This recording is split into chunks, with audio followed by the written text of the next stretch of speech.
Bonjour à toutes et tous, bienvenue aujourd'hui entre ciel, terre et mer.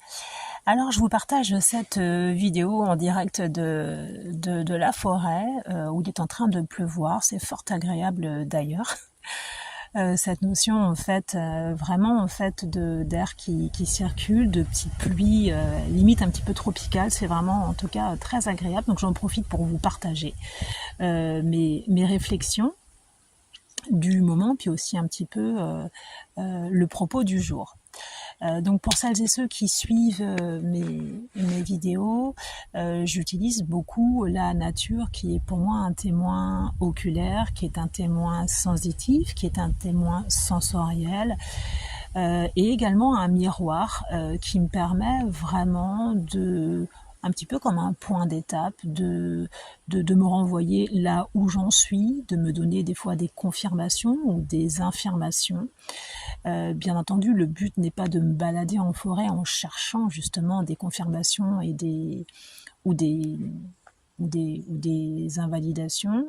L'idée, c'est plutôt en fait systématiquement de me laisser surprendre par l'inconnu, ce que permet la marche de pleine conscience ou la course à pied aussi en forêt, parce que dès l'instant où en fait on est dans ses pieds, au contact de la nature, eh bien en fait le mental se calme, le mental s'apaise et le mental fait de la place et laisse un espace pour avoir accès en fait à son intuition, avoir accès peut-être à des choses qui sont des fois bloquées par le mental ou par l'ego en fait qui prend trop de place.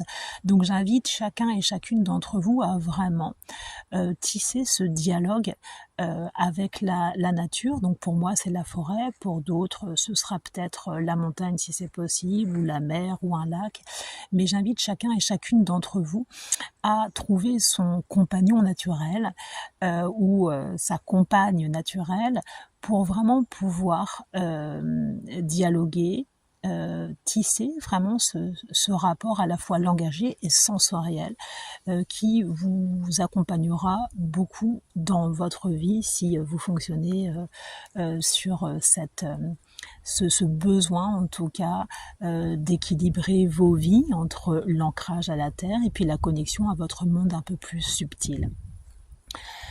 Alors aujourd'hui je voulais vous partager justement, je suis tombée par hasard sur le prunelier ou le Prunus spinosa, ou appelé encore épinette noire. Donc en me baladant à plusieurs reprises, cet arbuste s'est imposé à moi.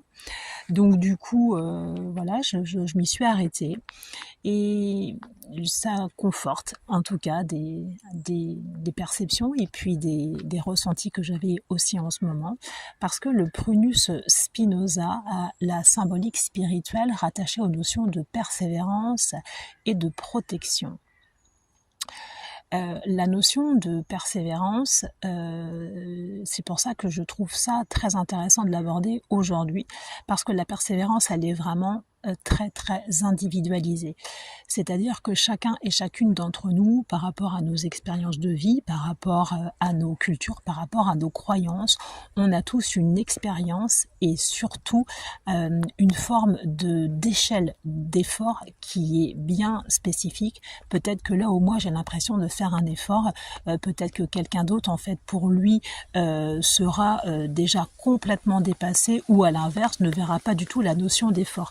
Donc la notion de persévérance, c'est vraiment quelque chose en fait qui n'appelle surtout pas la comparaison avec d'autres. La persévérance, c'est quelque chose d'intime et c'est quelque chose d'intérieur, et c'est surtout un état d'équilibre que vous devez trouver à l'intérieur de vous, parce que si vous persévérez pour aller vers quelque chose, ça veut dire que vous quittez un état qui vous ne correspond plus. Donc ça peut être un état, hein, la vidéo que je fais est générique, donc ça peut être un état, ça peut être une situation professionnelle, ça peut être un comportement, ça peut être beaucoup de choses. En tout cas, vous quittez quelque chose qui ne vous correspondait plus pour aller vers autre chose, ou alors vous avez quelque chose qui vous a été imposé et vous n'aviez pas le choix en fait que d'arrêter un comportement, peut-être une phase de vie ou peut-être quelque chose, pour tendre vers autre chose qui sera mieux et meilleur pour vous. Donc ça peut être au niveau de la santé ou autre.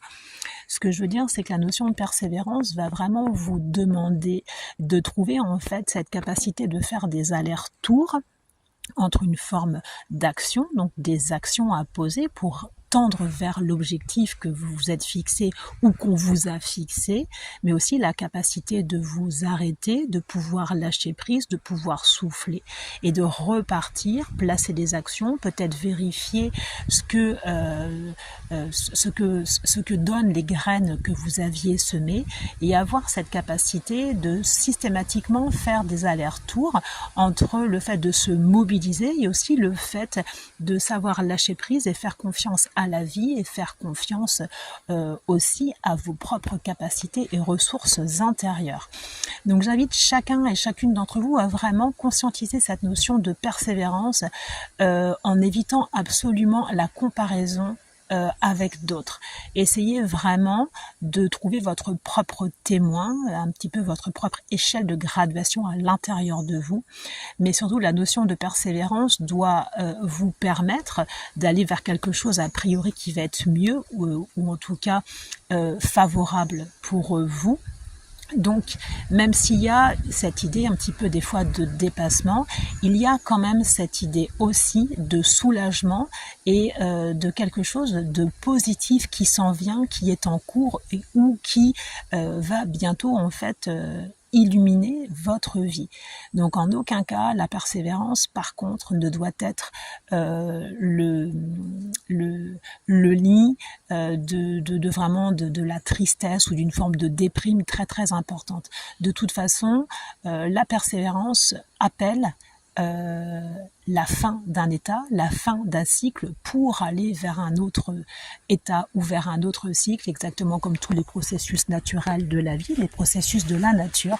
Donc la notion d'acceptation, surtout en fait quand on vous demande d'aller vers quelque chose que vous n'aviez pas choisi pour des raisons de santé ou autre, eh bien en fait, dites-vous bien qu'il y a toujours quelque chose de mieux, quelque chose qui sera beaucoup plus en accord avec vous. Donc voilà pour la notion de persévérance. Et la deuxième notion que je voulais aborder, c'est également la notion de protection. Alors très souvent, en fait, quand on parle et quand on évoque la notion de protection, on pense souvent à la protection céleste, à la protection spirituelle, à la protection de ses anges gardiens pour celles et ceux qui y croient, à la protection d'un parent défunt aussi pour celles et ceux qui y croient. On a toujours l'impression que la protection, en fait, vient d'un autre espace, en tout cas vient très souvent de là-haut, pour venir tel une coque en fait ou tel un manteau nous recouvrir et nous protéger. Donc certes, ces formes de protection existent bien. Par contre, la plus importante, c'est la protection en fait et la permission que vous vous octroyez à l'intérieur de vous et que vous vous donnez de vous aimer, de vous respecter et de vous choisir. Parce que vous pouvez avoir toutes les protections spirituelles du monde ou les protections célestes les plus importantes.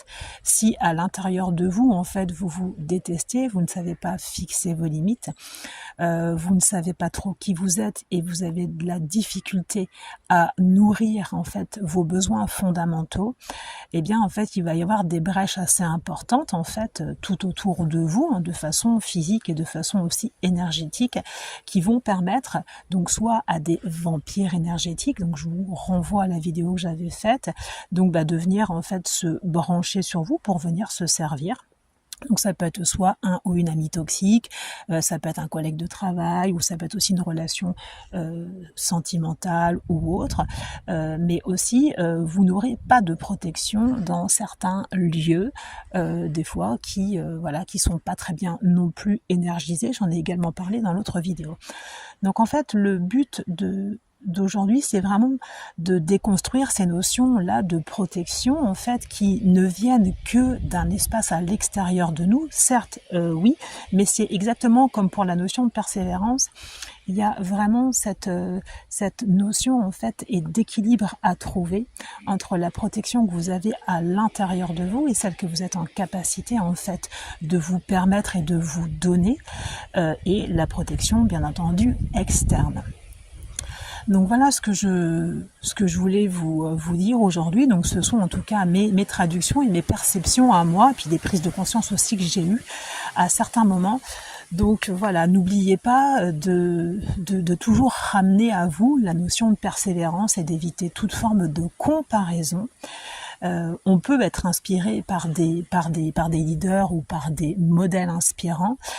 Par contre, en fait, on est tous différents par rapport à ces notions d'effort, de constance et de régularité. Donc, à vous de trouver votre équilibre et votre échelle supportable pour vous.